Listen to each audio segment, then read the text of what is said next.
BJP ಬಣ ಬಡಿದಾಟ ಅಂದ್ರೆ ಇಷ್ಟು ದಿವಸ ವಿಜಯೇಂದ್ರ ವರ್ಸಸ್ ಬಸನಗೌಡ ಪಾಟೀಲ್ ಯತ್ನಾಳ್ ನೆನಪಾಗೋದು. ಇನ್ನು ಮುಂದೆ ಇಂಥ ಹಲವು ವರ್ಸಸ್ಗಳು ನೆನಪಾಗ್ತಾವೋ ಏನೋ. ಬಹುತೇಕ ತಟಸ್ಥ ಬಣದಲ್ಲಿ ಗುರುತಿಸಿಕೊಂಡಿದ್ದ ಚಿಕ್ಕಬಳ್ಳಾಪುರದ ಸಂಸದ ಡಾಕ್ಟರ್ ಸುಧಾಕರ್ ಬಿಜೆಪಿ ರಾಜ್ಯಾಧ್ಯಕ್ಷ ವಿಜಯೇಂದ್ರ ವಿರುದ್ಧ ತಿರುಗಿ ಬಿದ್ದಿದ್ದಾರೆ. ವಿಜಯೇಂದ್ರ ತಮ್ಮ ಧೋರಣೆಯನ್ನಾದರೂ ಬದಲಿಸಿಕೊಳ್ಳಬೇಕು, ಇಲ್ಲ ವಿಜಯೇಂದ್ರರನ್ನಾದರೂ ಬದಲಿಸಬೇಕು.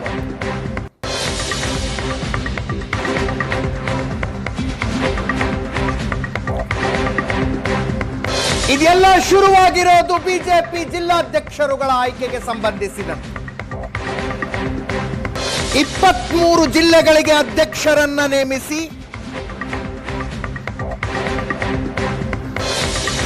ಕೇಂದ್ರ ಸಮಿತಿ ಜಿಲ್ಲಾ ಚುನಾವಣಾಧಿಕಾರಿಗಳಿಗೆ ಪಟ್ಟಿ ರವಾನೆ ಮಾಡಿದೆ.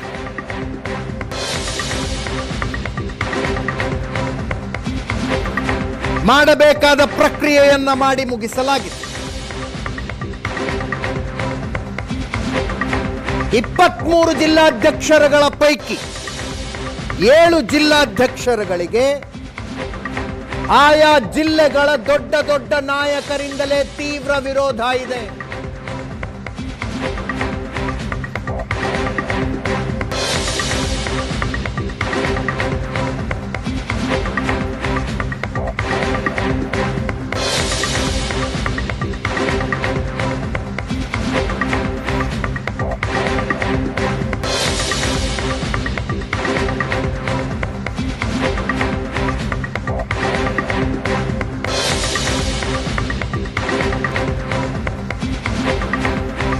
ಏಳು ಜಿಲ್ಲಾಧ್ಯಕ್ಷರುಗಳಿಗೆ ತೀವ್ರ ವಿರೋಧ.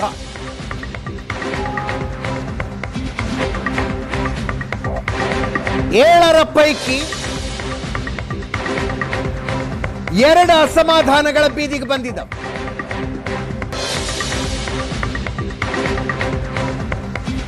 ಅದರಲ್ಲೊಂದು ಚಿಕ್ಕಬಳ್ಳಾಪುರದ ಜಿಲ್ಲಾಧ್ಯಕ್ಷರ ನೇಮಕ.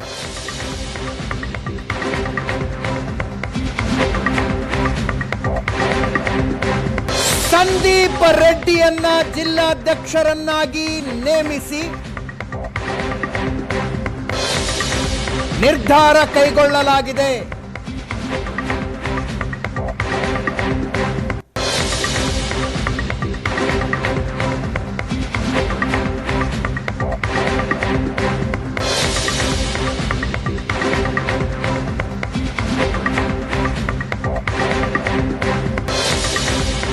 ಸಂದೀಪ್ ರೆಡ್ಡಿ ಲೋಕಸಭಾ ಚುನಾವಣೆಯಲ್ಲಿ ಸುಧಾಕರ್ ರನ್ನ ಸೋಲ್ಸದ ಓಡಾಡಿದ್ರಂತೆ.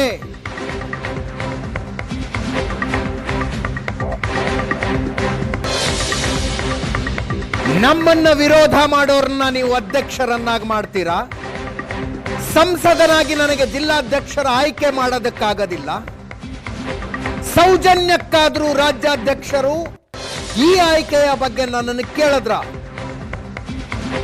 ಸಿ.ಟಿ. ರವಿ ಅವರ ಜಿಲ್ಲೆಯಲ್ಲಿ, ಬೊಮ್ಮಾಯಿ ಅವರ ಜಿಲ್ಲೆಯಲ್ಲೂ ಹೀಗೆ ಮಾಡಿದ್ದಾರೆ.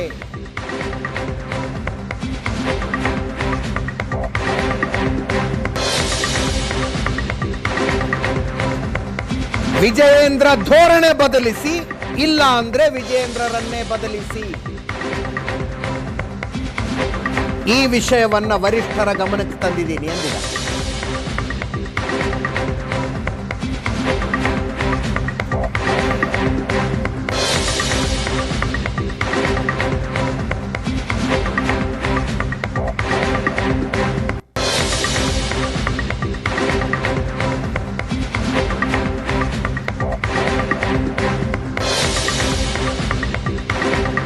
ಸುಧಾಕರ್ ಅವರು ಎಲ್ಲಿವರೆಗೂ ಮಾತಾಡಿದ್ದಾರೆ ಅಂದ್ರೆ,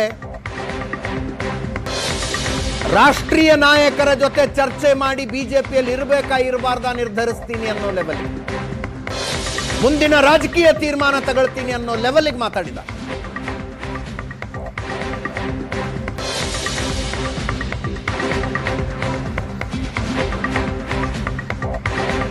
ಕೇಳಿಸ್ಕೊಳ್ಳಿ, ಡೀಟೇಲ್ ಆಗಿ ಕೇಳಿಸ್ಕೊಳ್ಳಿ.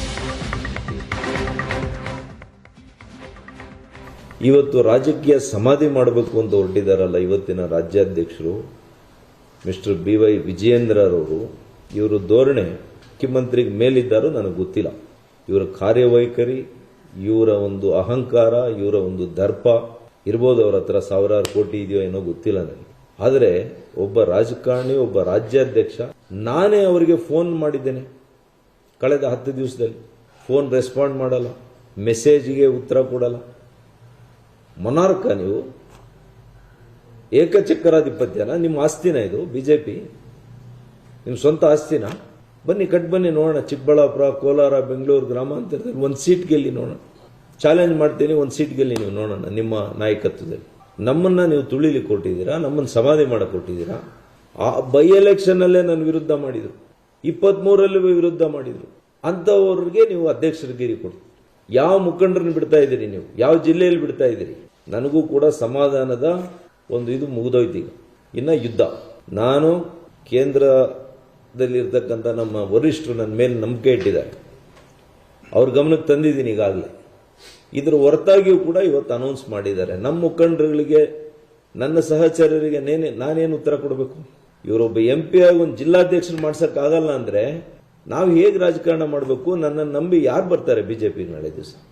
ನೀವು ಯಾರ್ಯಾರು ನಂಬ್ಕೊಂಡು ಏನೇನು ಮಾಡ್ತಾ ಇದ್ರಿ ಗೊತ್ತಿದೆ ನನಗೆ. ಇವರೆಲ್ಲ ರಿಯಲ್ ಎಸ್ಟೇಟಲ್ಲಿ ನಿಮ್ಗೆ 4 ರೂಪಾಯಿ ದುಡ್ಡು ತಂದು ಕೊಡ್ಬೋದು ಅಷ್ಟೇ. ರಾಜಕಾರಣ ಮಾಡೋಕ್ಕಾಗಲ್ಲ ಇವ್ರ ಕಡೆಯಿಂದ. ಬಿಜೆಪಿ ಬಹಳ ಪ್ರಬಲವಾಗಿರೋ ಕಡೆ ತುಣಕಾಡ್ಕೊಂಡು ಗೆದ್ದಿದ್ದೀರಿ ನೀವು ರಾಜ್ಯಾಧ್ಯಕ್ಷರಾಗಿ. ಅದು ಕೂಡ ಅಡ್ಜಸ್ಟ್ಮೆಂಟೇ. ನಿಮ್ಗೆ ಯಾರು ಬೇಕೋ ಅವ್ರ ಕ್ಯಾಂಡಿಡೇಟ್ ಹಾಕೊಂಡು ಗೆದ್ದಿರೋದಷ್ಟೇ. ನೀವೇ ಎಷ್ಟೋ ಜನರು ಕಟ್ಟಿ ಬೆಳೆಸಿರ್ತಕ್ಕಂಥ ಪಕ್ಷನ ಅವನತಿಗೆ ತರ್ಕೊಂಡು ಹೋಗುವಂಥ ಕೆಲಸ ಮಾಡ್ತಾ ಇದ್ದಾರೆ. ಅದಕ್ಕಾಗಿ ಇವರ ಧೋರಣೆಗೆ ನನ್ನ ಧಿಕ್ಕಾರ, ಇವರ ಅಹಂಕಾರಕ್ಕೆ ಧಿಕ್ಕಾರ, ಇವರ ಮನೋಸ್ಥಿತಿಗೆ ನನ್ನ ಧಿಕ್ಕಾರ ಇದೆ. ಇವ್ರ ಧೋರಣೆಯನ್ನಾದರೂ ಬದಲಾಯಿಸಿ, ಸರಿಪಡಿಸಿ, ಇಲ್ಲ ಇವರನ್ನೇ ಬದಲಾಯಿಸಿ ಅಂತೇಳಿ ನಾನು ನನ್ನ ಆಗ್ರಹಪೂರ್ವಕವಾದಂಥ ಮನವಿಯನ್ನ, ನನಗೆ ಅನೇಕ ಕಡೆ ಅನೇಕ ಬಾರಿ ಆಹ್ವಾನ ಇತ್ತು, ನಾನೆಲ್ಲೂ ಕೂಡ ಹೋಗಿಲ್ಲ. ಹಾಗೆ ಅಂತ ಹೇಳ್ಬಿಟ್ಟು ಅವರು ಹೇಳ್ತಾ ಇರೋದು ಸರಿಯಲ್ಲ ಅಂತ ಹೇಳೋದಿಲ್ಲ ನಾನು. ನಮ್ಮ ಡೀಸೆನ್ಸಿನ ಅವ್ರ ವೀಕ್ನೆಸ್ ಅಂತ ತಿಳ್ಕೊಂಡ್ರು. ಅದು ನಮ್ಮ ವೀಕ್ನೆಸ್ ಅಲ್ಲ, ನಮ್ಮ ಒಳ್ಳೆತನ. ಒಳ್ಳೆತನನೇ ನೀವು ಬಲಹೀನತೆ ಅಂತ ತಿಳ್ಕೊಂಡ್ರೆ ನಮ್ಮ ಶಕ್ತಿ ಏನು ಅಂತ ಮುಂದೆ ತೋರಿಸ್ತೀವಿ. ಕೆಲವರು ಗುಣ ಸುಟ್ರು ಹೋಗಲ್ಲ ಅಂತಾರೆ, ಆ ಥರದ ಕ್ಯಾಟಗರಿ ಅನ್ಸುತ್ತೆ. ಜಿಲ್ಲಾಧ್ಯಕ್ಷರು ಹೆಂಗ್ ನೇಮಕ ಆಗಬೇಕು? ಅಲ್ಲಿ ಯಾರು ಮೆಂಬರ್ಶಿಪ್ ಮಾಡಿದವ್ರು ಯಾರು? ಅವ್ರ ಮಧ್ಯೆ ನಿಮಗೆ ಚುನಾವಣೆ ಮಾಡಬೇಕಾಗಿತ್ತು, ಯಾಕೆ ಮಾಡಲಿಲ್ಲ? ಯಾಕೆ ಅಂದ್ರೆ ನೀವು ಅಡ್ಡದಾರಿಯಲ್ಲಿ ರಾಜ್ಯಾಧ್ಯಕ್ಷರಾಗಬೇಕೀಗ. ಒಂದೇ ಒಂದು ಪ್ರೊಸೀಜರ್ನ ಫಾಲೋ ಮಾಡಿಲ್ಲ ನೀವು. ನಿಮಗೆ ನಾಳೆ ಯಾರು ಓಟ್ ಹಾಕ್ತಾರೆ, ನೀವು ಹೆಂಗ್ ರಾಜ್ಯಾಧ್ಯಕ್ಷರಾಗಬೇಕು, ಇಷ್ಟೇ. The entire system is rigged. Entire political system, the electoral system of the state presidentship is totally manipulated. ರಾಷ್ಟ್ರೀಯ ನಾಯಕರುಗಳು ಈಗಲಾದರೂ ಮಧ್ಯೆ ಪ್ರವೇಶ ಮಾಡಲಿ, ಇದನ್ನು ಸರಿ ಮಾಡದೆ ಹೋದರೆ ಖಂಡಿತವಾಗಿಯೂ ನಮ್ಮ ಯಾರಿಗೂ ಕೂಡ ಭವಿಷ್ಯ ಇಲ್ಲ. ನಿಮಗೆ 80 ಅಲ್ಲ 100% ಇದೆ. ಹಂಗಿದ್ಮೇಲೆ ನೀವು ಯಾಕೆ ಆಂತರಿಕ ಪ್ರಜಾಪ್ರಭುತ್ವವನ್ನು ಕಾಪಾಡಲಿಲ್ಲಪ್ಪ? ಸಂವಿಧಾನಬದ್ಧವಾಗಿ ನೀವು ಚುನಾವಣೆ ಯಾಕೆ ಮಾಡಲಿಲ್ಲ? ಈ ತರ ಯಾಕೆ ಮಾಡಿದ್ರಿ? ಇಲ್ಲ, ಮಾನ್ಯ ಯಡಿಯೂರಪ್ಪನವ್ರ ಗಮನಕ್ಕೆ ಈ ವಿಷಯ ತರಲಿಲ್ಲ. ಬ್ಲಡ್ ಇಸ್ ಥಿಕ್ಕರ್ ನೋಡಿ. ಹಾಗಾಗಿ ಪಾಪ ಅವ್ರೇನ್ ಮಾಡ್ತಾರೆ, ಮಗನ್ ಬಿಟ್ಟು.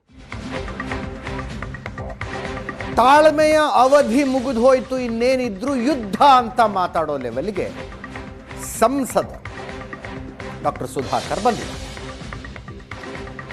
ಇದು ಚಿಕ್ಕಬಳ್ಳಾಪುರದ ಜಿಲ್ಲಾಧ್ಯಕ್ಷರ ನೇಮಕದ ವಿಷಯದಲ್ಲಾಗಿದ್ದಾಯಿತು. ಸಂದೀಪ್ ರೆಡ್ಡಿ ಚಿಕ್ಕಬಳ್ಳಾಪುರದ ಜಿಲ್ಲಾಧ್ಯಕ್ಷ, ದಾವಣಗೆರೆಯಲ್ಲಿ ರಾಜಶೇಖರ್ ನಾಗಪ್ಪ ಜಿಲ್ಲಾಧ್ಯಕ್ಷರಾಗಿ ಆಯ್ಕೆಗೊಂಡಿದ್ದಾರೆ.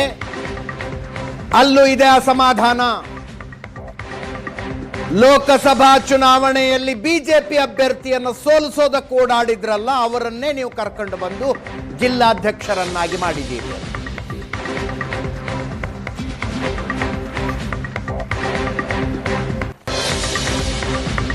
ನಿಮ್ಮ ಮನೆಯಲ್ಲಿ ಆಯ್ಕೆ ಮಾಡಿದ್ದೀರಿ.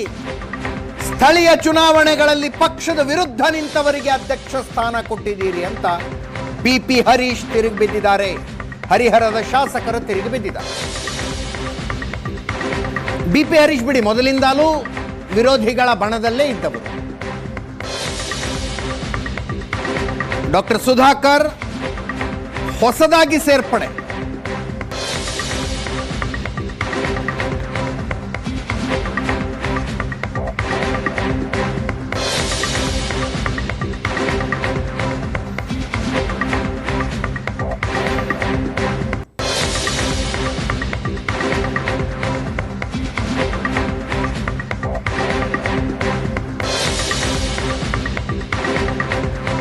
ರಾಜ್ಯಾಧ್ಯಕ್ಷರು ಹಿರಿಯರನ್ನ ಕಡೆಗಣಿಸಿ ನಿರ್ಧಾರ ಮಾಡಿದ್ದಾರೆ. ರಾಜ್ಯಾಧ್ಯಕ್ಷರ ಜೊತೆಗಿರೋರೆ ಪಕ್ಷ ವಿರೋಧಿ ಚಟುವಟಿಕೆ ಮಾಡ್ತಿದ್ದಾರೆ ಅಂದ್ರು ಶಾಸಕ ಬಿಪಿ ಹರೀಶ್. ಕೇಳಿಸ್ಕೊಳ್ಳಿ. ಮಂಡಲಾಧ್ಯಕ್ಷರುಗಳನ್ನು ಕೂಡ ಬೆಂಗಳೂರಿನಲ್ಲಿ ಕೂತು ಬರ್ಕೊಂಡಿದ್ದಾರೆ ಹೆಸರನ್ನ.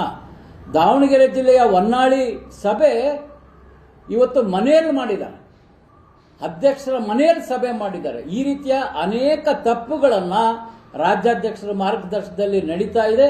ಇದು ಪಕ್ಷ ಒಂದು ಮನೆತನಕ್ಕೆ ಗುತ್ತಿಗೆ ಕೊಟ್ಟೋ ರೀತಿಯಲ್ಲಿ ವರ್ತನೆ ನಡೀತಾ ಇದೆ. ನಾವು ಇದನ್ನು ಖಂಡಿಸ್ತೀವಿ.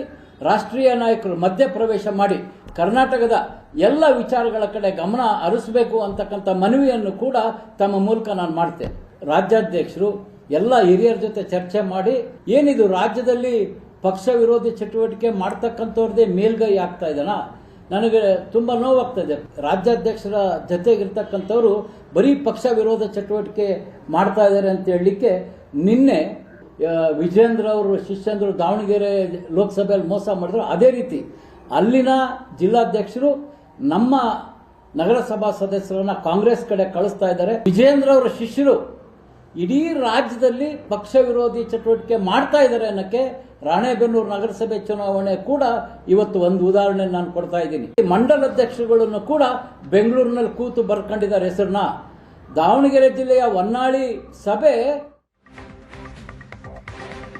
ಈಗಷ್ಟೇ ವಿಜೇಂದ್ರರ ಪರವಾಗಿ ಪಿ ರಾಜೀವ್ ಅವರು ಮಾತಾಡಿದ್ದಾರೆ ಅನ್ನುವ ಮಾಹಿತಿ ಬರ್ತಾ ಇದೆ. ಡಾಕ್ಟರ್ ಸುಧಾಕರ್ ಅವರ ಅಭಿಪ್ರಾಯವನ್ನು ಪಡೆದೇ ಜಿಲ್ಲಾಧ್ಯಕ್ಷರ ಆಯ್ಕೆ ಮಾಡಲಾಗಿದೆ. ಅವರು ಬೇಕಿದ್ರೆ ಹೈಕಮಾಂಡ್ ನಾಯಕರ ಗಮನಕ್ಕೆ ತರಬಹುದು.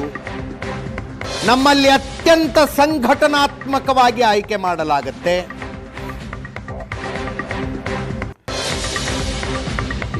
ಆಯಾ ಜಿಲ್ಲೆಯ ಅಧ್ಯಕ್ಷರನ್ನು ಆಯ್ಕೆ ಮಾಡುವಾಗ ಚುನಾವಣಾಧಿಕಾರಿ ಅದೇ ಜಿಲ್ಲೆಗೆ ಸೇರಿದವರಾಗಿರೋದಿಲ್ಲ. ಇದು ರಾತ್ರೋರಾತ್ರಿ ತೆಗೆದುಕೊಂಡ ನಿರ್ಣಯ ಅಲ್ಲ. ಯಾವ ಜಿಲ್ಲಾಧ್ಯಕ್ಷರಿಗೂ ರಾಜ್ಯಾಧ್ಯಕ್ಷರು ಫೋನ್ ಮಾಡಿ ಮಾತಾಡಿಲ್ಲ.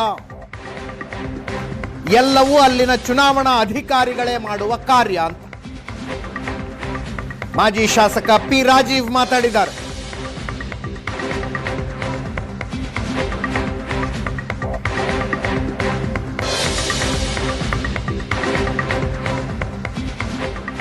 ನಮ್ಮ ಜೊತೆಗೆ ನಮ್ಮ BJP beat reporter Ravi Shivaram ನೇರ ಸಂಪರ್ಕದಲ್ಲಿದ್ದಾರೆ. ಜೊತೆಗೆ ನನ್ನ ಕೊಲೀಗ್ ಪ್ರಶಾಂತ್ ನಾಥು ಕೂಡ.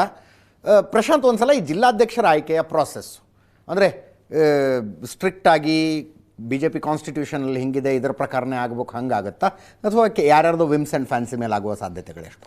ಅಜಿತ್, ಅಂದರೆ ಹಿಂದಿನಿಂದಲೂ ಕೂಡ ಈಗ ನೀವು ಕಾಂಗ್ರೆಸ್ನ ಬ್ಲಾಕ್ ಕಾಂಗ್ರೆಸ್ ಅಧ್ಯಕ್ಷರ ಆಯ್ಕೆ, ಜಿಲ್ಲಾ ಕಾಂಗ್ರೆಸ್ ಅಧ್ಯಕ್ಷರ ಆಯ್ಕೆ, ಕಾಂಗ್ರೆಸ್ನಲ್ಲಿ ಅನೇಕ ಬಾರಿ ಬ್ಲಾಕ್ ಕಾಂಗ್ರೆಸ್ ಅಧ್ಯಕ್ಷರ ಆಯ್ಕೆ ಹೈಕಮಾಂಡ್ನಿಂದ ಪಟ್ಟಿ ತೆಗೆದುಕೊಂಡು ಬಂದು ಬ್ಲಾಕ್ ಕಾಂಗ್ರೆಸ್ ಅಧ್ಯಕ್ಷರಾದವರಿದ್ದಾರೆ. ಯಾಕಂದರೆ block Congress is a first unit of Congress.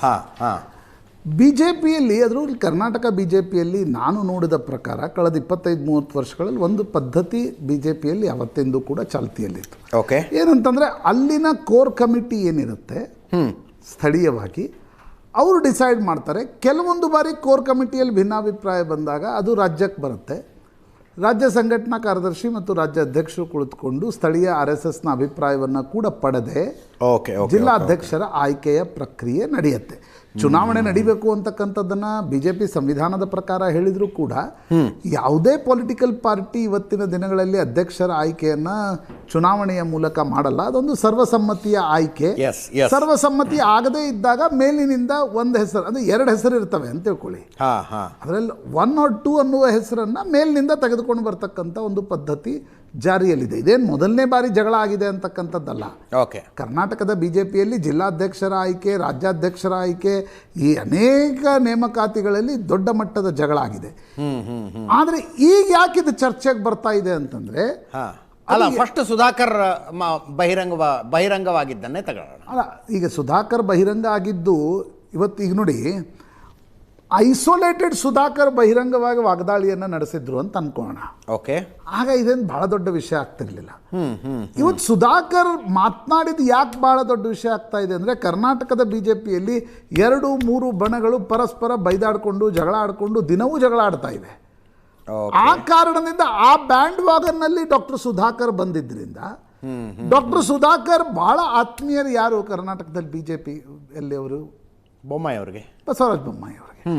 ಆ ಕಾರಣದಿಂದ ಈಗ ಬೊಮ್ಮಾಯಿ ಅವರನ್ನು ಕೇಳದೆ ಸುಧಾಕರ್ ಪತ್ರಿಕಾಗೋಷ್ಠಿ ಮಾಡಿರ್ತಾರೆ ಅಂತ ನನಗೆ ಅನಿಸಲ್ಲ.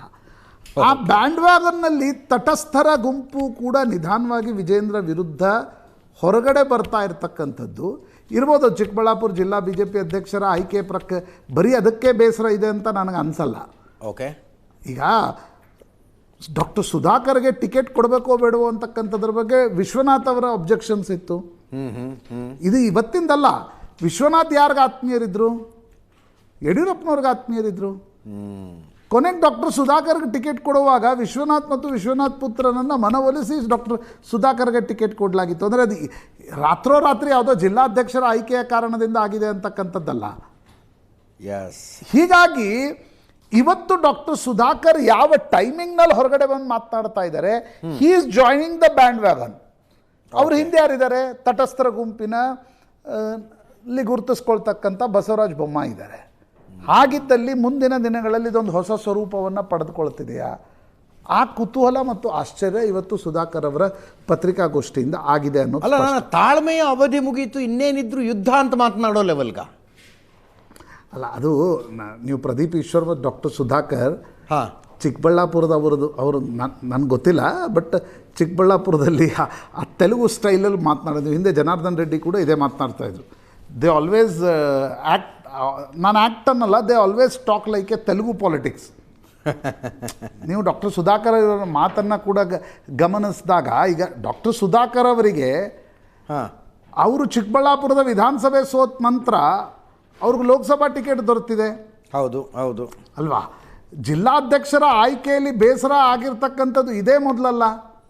ಇನ್ನೇನಿದ್ರು ಯುದ್ಧ ಅಂತಕ್ಕಂಥದ್ದು ಇರ್ಬೋದು. ನನಗೆ ಅವ್ರು ಈಗ ಪ್ರದೀಪ್ ಈಶ್ವರ್ ಮಾತುಗಳನ್ನ ಕೇಳಿದಾಗ ನನಗೆ ಅನಿಸ್ತಾ ಇತ್ತು, ಹುಬ್ಳಿಯಿಂದ ಬಂದು ನನಗೆ ಅನಿಸ್ತಾ ಇದ್ದು ಏನು ಮಾತಾಡ್ತಾ ಇದ್ದಾರಪ್ಪ ಅವರು ಅಂತ. ಅಂದರೆ ಯಾವ ರಾಜಕಾರಣದಲ್ಲಿ ಎಕ್ಸ್ಟ್ರೀಮ್ ಸ್ಟ್ಯಾಂಡನ್ನು ತುಂಬ ಬೇಗನೆ ಯಾರೂ ತೆಗೆದುಕೊಳ್ಳಲ್ಲ.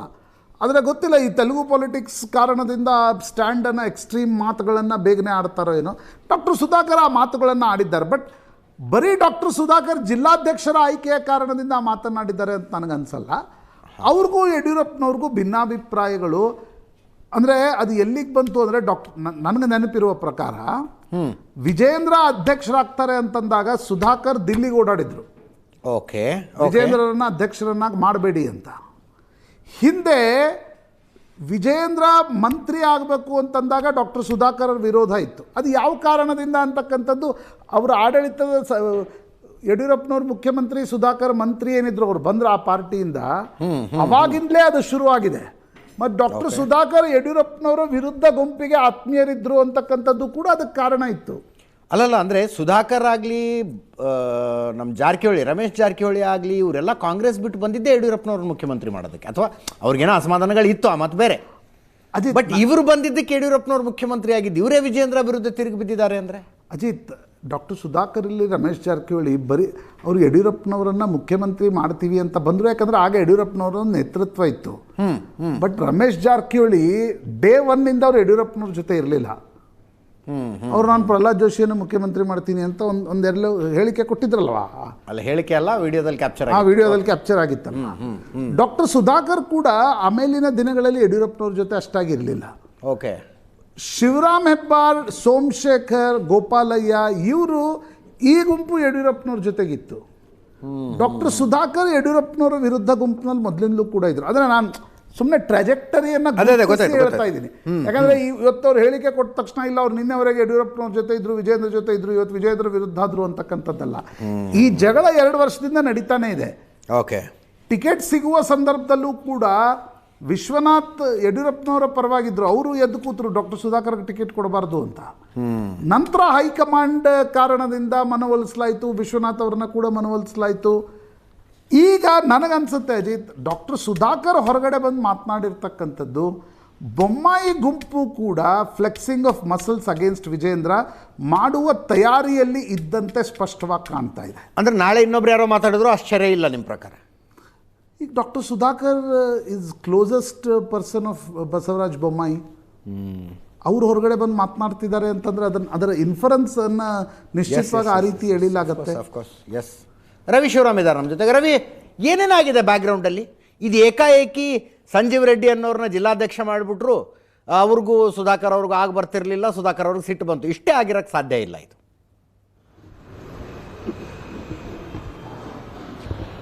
ಅಜಿತ್, ನಿಶ್ಚಿತವಾಗಿಯೂ ಇಷ್ಟೇ ಅಲ್ಲ.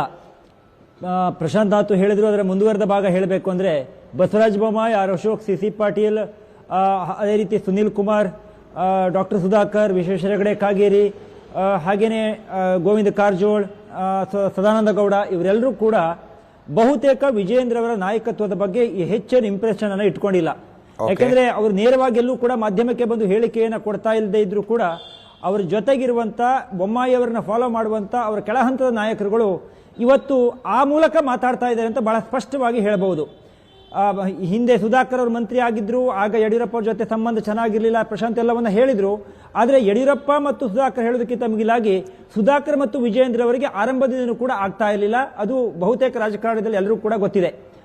ಅದು ಬೇರೆ ಬೇರೆ ಕಾರಣಗಳಿರಬಹುದು. ಆದರೆ ಇವತ್ತು ಸುಧಾಕರ್ ಅವರು ಮಾತಾಡಿದ ಶೈಲಿಯನ್ನು ನೋಡಿದಾಗ ಇದನ್ನು ಬಹಳ ಪ್ಲಾನ್ ಪ್ರಕಾರ ಮಾಡಿದ್ದಾರೆ ಎನ್ನುವಂಥದ್ದು ಬಹಳ ಸ್ಪಷ್ಟವಾಗಿ ಕಾಣುತ್ತೆ. ಅಜಿತ್, ನಮಗಿರುವ ಮಾಹಿತಿಯ ಪ್ರಕಾರ ಜಿಲ್ಲಾಧ್ಯಕ್ಷರ ಆಯ್ಕೆಯ ನೆಪವನ್ನೇ ಮುಂದಿಟ್ಟುಕೊಂಡು ನಾಳೆ ನಾಡಿದ್ದು ಮತ್ತು ಕೆಲವು ನಾಯಕರುಗಳು ಮಾತಾಡ್ತಾರೆ ಎನ್ನುವಂಥ ಮಾಹಿತಿಗಳು ನಮಗೆ ಬರ್ತಾ ಇದ್ದಾವೆ.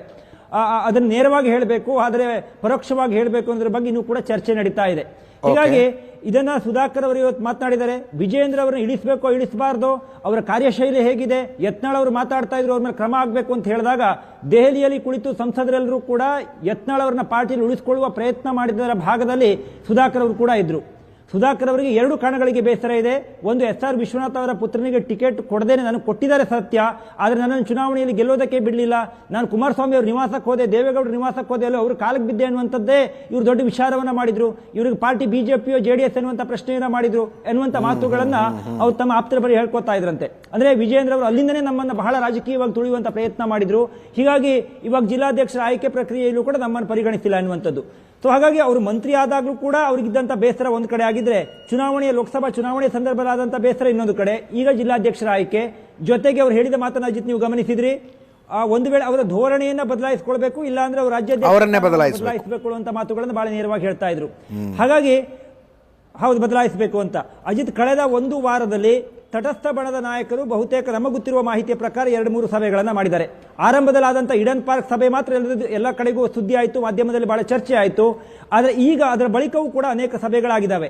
ಹೀಗಾಗಿ ರಾಜ್ಯಾಧ್ಯಕ್ಷರ ಬದಲಾವಣೆ ಮಾಡಬೇಕು ಅಂದ್ರೆ ಯಾವ ವ್ಯಕ್ತಿಯ ಹೆಸರನ್ನು ಸೂಚಿಸಬೇಕು ಅನ್ನುವಷ್ಟರ ಮಟ್ಟಿಗೆ ಚರ್ಚೆಗಳಾಗಿದ್ದಾವೆ. ಅದು OBC ವರ್ಗಕ್ಕೆ ಸೇರಿದವರಾಗಿರಬೇಕು ಅಥವಾ ಲಿಂಗಾಯತರಿಗೆ ಕೊಡಬೇಕು. ಒಂದು ಸ್ಪಷ್ಟವಾದ ವ್ಯಕ್ತಿಯನ್ನ ನಾವು ಗುರುತಿಸಿಕೊಂಡು ಅದರ ಹೈಕಮಾಂಡ್ಗೆ ತೆಗೆದುಕೊಂಡು ಹೋಗಿ ಕೊಡಬೇಕು ಅನ್ನೋಷ್ಟರ ಮಟ್ಟಿಗೆ ಹಿರಿಯ ನಾಯಕರ ಸಭೆಯಲ್ಲಿ ಚರ್ಚೆ ಆಗಿದೆ ಅನ್ನುವಂಥದ್ದು ಮಾಹಿತಿ. ಅಜಿತ್, ಬಹಳ ಇಂಪಾರ್ಟೆಂಟ್ ಗಮನಿಸಿ ನೋಡಿ, ವಿಜಯೇಂದ್ರ ಅವರ ಪರವಾಗಿ ಸಿಂಪತಿಯಿಂದ ಮಾತಾಡ್ತಾ ಇದ್ದಂತಹ ಸದಾನಂದ ಗೌಡರು ಹೇಳ್ತಾ ಇದ್ರು, ರಾಜ್ಯಕ್ಕೆ ದೇಶಕ್ಕೆ ಯುವ ನಾಯಕರು ಬೇಕು, ನರೇಂದ್ರ ಮೋದಿ ಹೇಳಿದ್ದಾರೆ ಅಂತ. ಅವರು ಹೇಳಿದ ಕಾಂಟ್ರಾಸ್ಟ್ ಬೇರೆ ಇತ್ತು. ಆದರೆ ಅಷ್ಟೇ ಕ್ಲಿಪ್ಪಿಂಗ್ ಅನ್ನು ತೆಗೆದುಕೊಂಡು ಅನೇಕರು ಇಲ್ಲ ಸದಾನಂದ ಗೌಡರು ವಿಜಯೇಂದ್ರ ಪರವಾಗಿದ್ದಾರೆ ಎನ್ನುವಂಥ ಮಾತುಗಳನ್ನು ಹೇಳ್ತಾ ಇದ್ರು. ಅದೇ ದಿವಸ ಸದಾನಂದ ಗೌಡರು ಮಾತನಾಡಿದ್ರು, ಇಲ್ಲ ನಾನು ವಿಜಯೇಂದ್ರ ಕುರಿತಾಗಿ ಮಾತನಾಡಿಲ್ಲ, ಮೋದಿ ಅವರು ಹಿಂಗೆ ಯುವ ನಾಯಕತ್ವ ಬೇಕು ಅಂತ ಹೇಳಿದ್ದಾರೆ, ಹಾಗಾಗಿ ಆ ದೃಷ್ಟಿಯಿಂದ ಮಾತಾಡಿದೆ ಅಂತ ಸ್ಪಷ್ಟನೆ ಕೊಟ್ಟರು. ಅದಾದ ಬಳಿಕ ಯತ್ನಾಳ್ ಅವರ ವಿರುದ್ಧವಾಗಿ ಸದಾನಂದ ಗೌಡರು ಸ್ವಲ್ಪ ಮಾತನಾಡದಂತೆ ಕಾಣ್ತಾ ಇತ್ತು. ಆಗ ಬೊಮ್ಮಾಯಿ, ಅಶೋಕ್, ಡಾಕ್ಟರ್ ಅಶ್ವಥ್ ನಾರಾಯಣ್, ಸುನೀಲ್ ಇವರೆಲ್ಲರೂ ಸೇರ್ಕೊಂಡು ಸದಾನಂದ ಗೌಡರ ನಿವಾಸದಲ್ಲಿಯೇ ಸಭೆಯನ್ನ ಮಾಡಿದ್ರು. ಮೊನ್ನೆ ಅಜಿತ್ ಹಾಫ್ ಕೋರ್ ಕಮಿಟಿ ಸೇರಿತ್ತು. Nirmal Kumar Surana, CT Ravi, doctor Ashwath Narayan half core committee ಸೇರಿತ್ತು. ಅಲ್ಲಿ ವಿಜಯೇಂದ್ರ ಮಾತ್ರ ಇರಲಿಲ್ಲ. ಅಂದ್ರೆ ಸದಾನಂದ ಗೌಡರಿಗೆ ಎಲ್ಲೋ ಸ್ವಲ್ಪ ವಿಜಯೇಂದ್ರ ಮೇಲೆ ಸಿಂಪತಿ ಇದೆ ಹೇಳುವಂತ ಭಾವನೆಗಳು ವ್ಯಕ್ತ ಆಗ್ತಾ ಇದ್ದ ಸಂದರ್ಭದಲ್ಲಿ ಅವರನ್ನೇ ಒಂದು ರೀತಿ ಲೀಡರ್ನಾಗಿ ಮಾಡಿಕೊಂಡು ಅವರದ್ದೇ ಮನೆಯನ್ನ ಪವರ್ ಹೌಸ್ ಅನ್ನಾಗಿ ಮಾಡಿ ವಿಜಯೇಂದ್ರ ಆ ಸಭೆ ಆದ ಬಳಿಕ ಸದಾನಂದ ಗೌಡರು ಮಾತನಾಡಿದ್ರು, ಮೀಡಿಯಾಗೆ ನಮ್ಮ ಜೊತೆ ಮಾತನಾಡಿದ್ರು. ರಾಜ್ಯಾಧ್ಯಕ್ಷ ವಿಜಯೇಂದ್ರ ಅವರು ಎಲ್ಲರೂ ವಿಶ್ವಾಸ ತೆಗೆದುಕೊಂಡು ಹೋಗ್ತಾ ಇಲ್ಲ ಹೇಳುವಂತ ಮಾತುಗಳನ್ನು ಬಹಳ ನೇರವಾಗಿ ಹೇಳ್ತಾ ಇದ್ರು. ಹೀಗಾಗಿ ಸುಧಾಕರ್ ಅವರು ಹೇಳಿರುವಂಥ ಇವತ್ತಿನ ಮಾತಿಗೂ ಹಿಂದೆ ಆಗ್ತಾ ಇರುವಂಥ ತಟಸ್ಥ ಬಣದ ಸಭೆಗೂ ಯತ್ನಾಳ್ ಅವರನ್ನ ಬಚಾವ್ ಮಾಡೋದಕ್ಕೆ ಆಗ್ತಾ ಇರುವಂಥ ಕಸರತ್ತುಗಳನ್ನು ನೋಡಿದಾಗ ಇದು ಯಾವುದೂ ಕೂಡ ಅಜಿತ್ ಆಯಾ ಕ್ಷಣಕ್ಕೆ ಬಂದಂಥ ಹೇಳಿಕೆಗಳಲ್ಲ. ಜಿಲ್ಲಾಧ್ಯಕ್ಷರ ಆಯ್ಕೆ ಪ್ರಕ್ರಿಯೆ ಒಂದೇ ಇದಕ್ಕೆ ಬೇಸರಗೊಳ್ಳೋದಕ್ಕೆ ಕಾರಣವೂ ಅಲ್ಲ. ಇದನ್ನು ಬಹಳ ವ್ಯವಸ್ಥಿತವಾಗಿ ಅಂದ್ರೆ ವಿಜಯೇಂದ್ರ ಅವರು ಹೇಳಿದ್ರು ಮೊನ್ನೆ ಶಾಸಕರ ಸಂಸದರ ಸಭೆಯಲ್ಲಿ ನನಗೆ 80% ಒಂದು ಬೆಂಬಲ ಸಿಕ್ಕಿದೆ ಅಂತ. ಅಲ್ಲೇನು ಬೆಂಬಲ ತೆಗೆದುಕೊಳ್ಳುವಂತ ಅಥವಾ ಯಾರ ಪರ ಯಾರಿದ್ದಾರೆ ಹೇಳುವಂತ ಪ್ರಶ್ನೆಗಳನ್ನೇನು ಉಸ್ತುವಾರಿಗಳು ಕೇಳಲಿಲ್ಲ. ಬಟ್ ವಿಜಯೇಂದ್ರ ಅವರು ಹೇಳಿಕೆಯನ್ನು ಕೊಟ್ಟರು. ಅದಕ್ಕೂ ಕೂಡ ಅನೇಕರು ಕೌಂಟರ್ಗಳನ್ನ ಮಾಡಿದ್ರು. ಹೌದು, ಅವರಿಗೆ 100% ಬೆಂಬಲ ಇದೆ ಅವರಿಗೆ, ಹಾಗಾದ್ರೆ ಜಿಲ್ಲಾಧ್ಯಕ್ಷರ ಆಯ್ಕೆಯನ್ನು ಯಾಕೆ ಚುನಾವಣೆ ರೂಪದಲ್ಲಿ ಮಾಡ್ತಾ ಇಲ್ಲ ಅನ್ನೋ ಪ್ರಶ್ನೆ ಸುಧಾಕರ್ ಮಾಡ್ತಾ ಇದ್ದಾರೆ. ಅಂದ್ರೆ ಇದರ ಅರ್ಥ ಏನು ಅಜಿತ್? ಅವ್ರು ರಾಜ್ಯಾಧ್ಯಕ್ಷರಾಗಿ ಮುಂದುವರೆದು ಬೇಡ ಅನ್ನೋದೇ ಅವರ ಮಾತಿನ ಹೇಳಿಕೆ. ಅವ್ರು ಹಾಗಾದ್ರೆ ಚುನಾವಣೆ ಯಾಕೆ ಮಾಡ್ತಾ ಇಲ್ಲ? ರಾಜ್ಯಾಧ್ಯಕ್ಷರಿಗೆ ಅಷ್ಟೊಂದು ಬೆಂಬಲ ಇದೆ ಅಂತ ಹೇಳಿದ್ರೆ ಚುನಾವಣೆ ಮಾಡಬೇಕಿತ್ತಲ್ಲ ಹೇಳುವುದರ ಅರ್ಥ ರಾಜ್ಯಾಧ್ಯಕ್ಷರಾಗಿ ಅವರು ಮುಂದುವರಿಯೋದು ಬೇಡ ಅನ್ನುವಂಥದ್ದು ಅವರ ಮನಸ್ಸಲ್ಲಿದ್ದಂಗಿದೆ. ಅಜಿತ್ ಬೆಂಗಳೂರಿನ ಜಿಲ್ಲಾಧ್ಯಕ್ಷರ ಆಯ್ಕೆ ಮಾಡಬೇಕು ಅನ್ನುವಂಥ ಒತ್ತಾಯವನ್ನು ಅಶೋಕ್ ಅವರು ಪಾರ್ಟಿಯ ವೇದಿಕೆಯಲ್ಲಿ ಮಾಡಿದ್ದಾರೆ ಅನ್ನುವಂಥದ್ದು ಮಾಹಿತಿ. 3 ಜಿಲ್ಲೆಗಳಿಗೆ, ಅದು ಬೆಂಗಳೂರು ದಕ್ಷಿಣಕ್ಕಿದಿರಬಹುದು, ನಾರ್ತ್ಗಿರ್ಬಹುದು, ಹಾಗೆ ಸೆಂಟರ್ಗೆ, ಈ 3 ಕ್ಷೇತ್ರಕ್ಕೂ ಅಧ್ಯಕ್ಷರ ಬದಲಾವಣೆ ಮಾಡಬೇಕು ಅನ್ನುವಂಥ ಮಾತುಗಳನ್ನು ಪಕ್ಷದ ವೇದಿಕೆಯ ಒಳಗಡೆ ಅಶೋಕ್ ಅವರು ಮಾಡಿದ್ದಾರೆ. ಆದರೆ ಅದು ಬದಲಾಗಿಲ್ಲ ಅನ್ನುವಂಥದ್ದು ಮಾಹಿತಿ. ಅಜಿತ್ ಮೊನ್ನೆ ಕೋರ್ ಕಮಿಟಿ ನಡೆದಾಗ 23 ಸದಸ್ಯರ ಜಿಲ್ಲಾಧ್ಯಕ್ಷರ ಹೆಸರುಗಳನ್ನು ರಾಧಾಮೋಹನ್ ಅಗರ್ವಾಲ್ ಅವರು ಚರ್ಚೆ ಮಾಡಿದಾಗ ಹಿರಿಯ ನಾಯಕರೆಲ್ಲರೂ ಬೇಸರ ಮಾಡಿಕೊಂಡ್ರು. ಅದೇ 23 ಜನರ ಪಟ್ಟಿಯನ್ನು ಸದಾನಂದ ಗೌಡರು, ಬೊಮ್ಮಾಯಿ, ಅಶೋಕ್ ಅವರು ತೆಗೆದುಕೊಂಡು ಹೋಗಿ ರಾಧಾಮೋಹನ್ ಅವರು ಕೊಟ್ಟರು. ನಿಮ್ಮ ಹೆಸರುಗಳಿದ್ರೆ ಸೇರಿಸಿ ನೀವು ಶಿಫಾರಸು ಮಾಡಬಹುದು ಅಂತ ಅದೇ 23 ಜನರ ಪಟ್ಟಿಯನ್ನು ತೆಗೆದುಕೊಂಡು ಸದಾನಂದ ಗೌಡರು ನಿವಾಸದಲ್ಲಿ ಕುಳಿತುಕೊಂಡು ಸಭೆಯನ್ನು ಮಾಡಿದ್ರು ಈ ಎಲ್ಲ ಹಿರಿಯ ನಾಯಕರುಗಳು. ಅವರು ಶಿಫಾರಸು ಮಾಡಿದ ಹೆಸರುಗಳು ಈ ಪಟ್ಟಿಗೆ ಸೇರಿಲ್ಲ ಎನ್ನುವಂಥದ್ದು ಮತ್ತೊಂದು ಆಕ್ರೋಶಕ್ಕೆ ಕಾರಣ ಆಗಿರುವಂಥದ್ದು. ನಾಳೆ 1-2 ಜನ ಪ್ರತ್ಯಕ್ಷವಾಗಿಯೋ ಪರೋಕ್ಷವಾಗಿ ಬರ್ತಾ ಇದೆ. ಈಗ ಅಜಿತ್ 5ವರೆಗೆ ಬೆಂಗಳೂರಿನ 3 ಜಿಲ್ಲಾಧ್ಯಕ್ಷರ ಆಯ್ಕೆಯನ್ನ ಮಾಡ್ತಾರೆ. Yes yes yes let's keep an eye. ನೋಡ್ತೀರಾ ಏನಾಗುತ್ತೆ ಅಂತ. ಸಣ್ಣ ಬ್ರೇಕ್.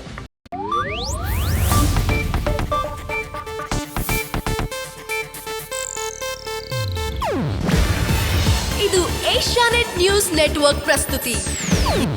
ನೀವು ನೋಡ್ತಿದ್ದೀರಾ ಏಷ್ಯಾನೆಟ್ ಸುವರ್ಣ ನ್ಯೂಸ್.